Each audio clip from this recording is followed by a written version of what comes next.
குருவடிகளே சரணம். Hello friends and viewers, எல்லாருக்கும் வணக்கம். மகான் திருமூலர் அவர்கள் அருள் செய்த திருமந்திரம் பாடல்கள்ல 2ஆம் தந்திரத்தில் வரும் பாடல்களும் அதற்கான விளக்கமும் பார்த்துட்டு இருக்கோம். இப்போ நம்ம பார்க்க போறது பிரிவு 2, பதிவழியில் வீரட்டம் 8.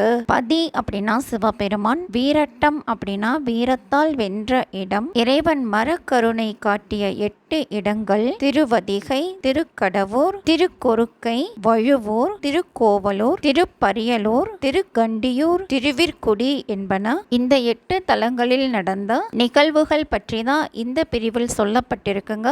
பாடல் 346. திருக்கொருக்கையில் நிகழ்ந்த வீரச் செயல். இருந்த மனத்தை இசைய இருத்தி பொருந்தி லிங்க வழி அது போக்கி திருந்திய காமன் செயல் அது அழித்து அங்கன் அருந்தவ யோகம் கொருக்கை அமர்ந்ததே.